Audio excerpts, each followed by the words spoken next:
446 میں آ کر شیعوں کی حکومت کو ختم کیا تغرل بیگ سلجوکی نے۔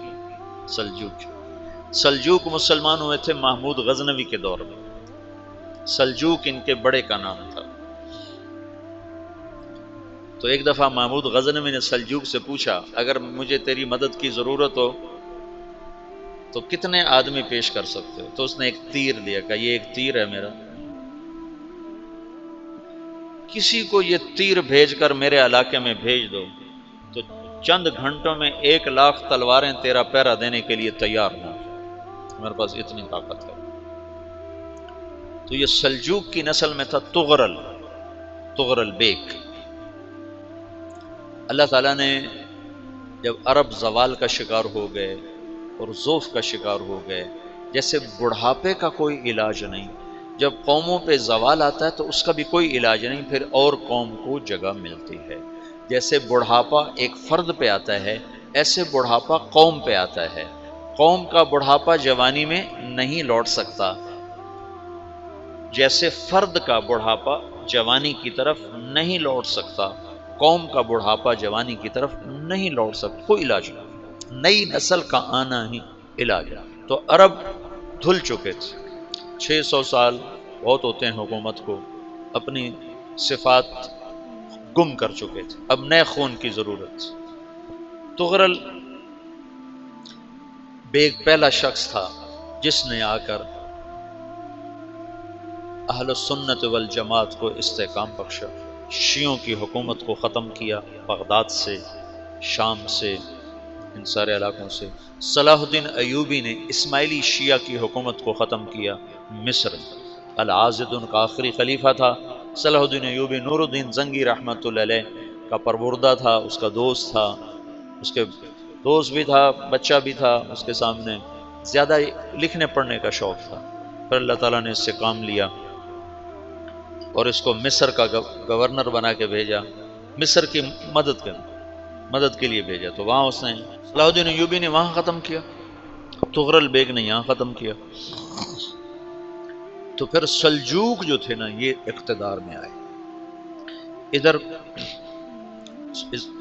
ختم ہو گئی سلطنت بنو عباس کی، مصر ایک چھوٹی سی ترکوں کی سلطنت، تو اللہ تعالیٰ پھر مرکزیت کے لیے ایک نظام چلایا۔ دو لشکر آپس میں لڑ رہے ہیں ایک میدان، ایک جنگلی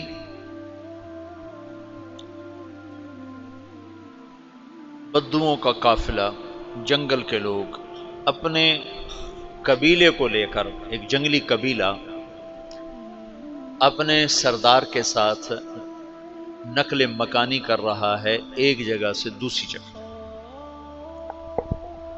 اللہ کا نظام کہ یہ لوگ چلتے چلتے چلتے اس وادی میں پہنچ گئے جہاں جنگ ہو رہی ہے، دو لشکر آپس میں لڑ رہے ہیں۔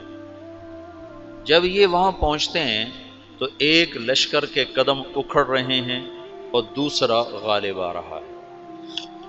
ان کو نہیں پتا شکست کھانے والے کون ہیں اور فتح پانے والے کون ہیں، ان کو نہیں پتا۔ اس جنگلی قبیلے کے سردار کا نام بھی تغرل ہے، تغرل۔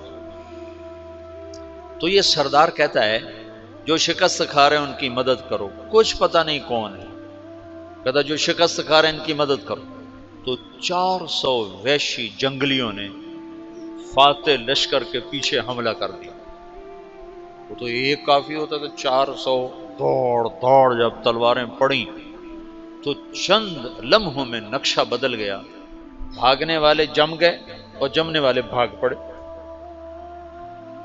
جب جنگ ختم ہوئی تو شکست خوردہ لشکر کے بادشاہ نے ان کو بلایا، اسے پوچھتا ہے مجھے جانتے ہو میں کون ہوں؟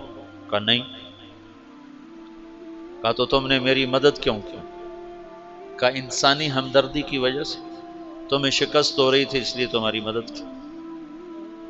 پھر اس نے اپنا تعارف کرایا، میں ہوں سلیمان سلجوکی، ترکی کا بادشاہ، مسلمانوں کا لشکر تھا اور تاتاریوں سے شکست کھا رہا تھا، تاتاری فتح پا رہے تھے، مسلمان شکست کھا رہے تھے۔ تو وہ اللہ کی غیبی مدد بن کر آئے، تو وہ اس سے کہتا ہے میرے ساتھ رہنا پسند کرو گے؟ تم نے میرے اوپر احسان کیا ہے، میں اس کا بدلہ دینا چاہتا ہوں، میرے ساتھ رہنا پسند کرو گے؟ کہنے کا کر لوں گا۔ تو اس نے اس کو لے کر ترکی آیا، اور استنبول اس وقت روم کی حکومت میں تھا، اس سے فتح کیا اس تغرل کے آگے چوتھے پانچویں پڑپوتے محمد فاتح نے۔ تو یہ استنبول ہے، یہ ترکی ہے، بیچ میں ایک چھوٹا سمندر ہے، یہاں ایک جاگیر ہے۔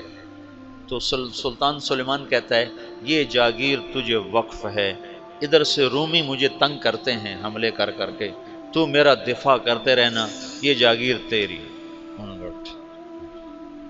یہ اس جاگیر پہ اس نے اپنے قافلے کو آباد کر دیا، اپنے قبیلے کو، اور ایک چھوٹی سی حکومت بنا لی، جو ایک صوبہ سمجھو سلمان سلجوقی کا، وہ ایک چھوٹا سا صوبہ ہے۔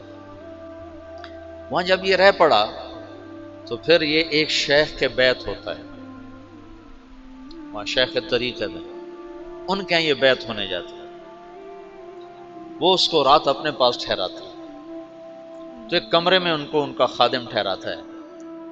یہ جب کمرے میں جاتا ہے تو سامنے دیوار میں طاقچے پر قرآن پڑا ہوا ہے، تو یہ تغرل بیگ کہتا ہے یہ کیا ہے، یہ کیا ہے؟ تو وہ خادم کہتا ہے یہ کتاب اللہ ہے، قرآن ہے۔ اچھا، وہ اس کو وہاں چھوڑ کے باہر چلا جاتا ہے۔ وہ دیہاتی آدمی، جنگل کا رہنے والا، پہلی دفعہ زندگی میں قرآن دیکھا، وہ کہتا ہے یہ قرآن ہے، اللہ کی کتاب ہے، میں اللہ کی کتاب کے سامنے سو جاؤں، کتنی بے ادبی ہے۔ تو اس نے ایسے قرآن اٹھایا اور سر پہ رکھ لیا اور کھڑا ہو گیا، ساری رات قرآن سر پہ رکھ کے کھڑا رہا۔ رات کے پچھلے پہر اس کو خواب آیا، کھڑے کھڑے اس نے دیکھا کہ اس کی پشت سے ایک چاند نکلا اور شیخ کی بیٹی کے سینے میں جا کے اتر گیا، پھر اس لڑکی کے سینے سے ایک درخت نکلا جو پھیلتے پھیلتے پھیلتے 3 بر اعظم پہ چھا گیا، افریقہ پر، یورپ پر، ایشیا پر۔ پھر اس کی آنکھ کھل گئی، وہ کھڑا ہوا ہے، تو اس نے صبح یہ خواب اپنے شیخ کو سنایا، تو انہوں نے اپنی بیٹی اس کے نکاح میں دی تھی۔ اس بیٹی سے ایک بچہ پیدا ہوا، تغرل بیگ نے اس کا نام رکھا عثمان، عثمانی ترک نام سنا ہوا، جو میں نے کل بتایا تھا کہ 1924 میں وہ خلافت ختم ہوئی، تو ایک بیٹا پیدا ہوا عثمان۔ عثمان نے پھر ایک نئی اسلامی حکومت کی بنیاد رکھی جو 1924 تک چلتی رہی، کوئی 800 سال یہ حکومت چلی۔ تو حکومت کا شیرازہ بکھرا، لیکن پھر جڑ جاتا تھا، پر وہ قرن اول والا جوڑ کبھی نہ پیدا ہوا، ٹکڑے بن گئے۔ ان ٹکڑوں میں اللہ لوگ پیدا کرتا رہا جو دعوت دیتے رہے، دعوت زندہ رہی۔ جو تربیت کا نظام تصوف کے ساتھ تھا اب وہ تبلیغ کے ساتھ،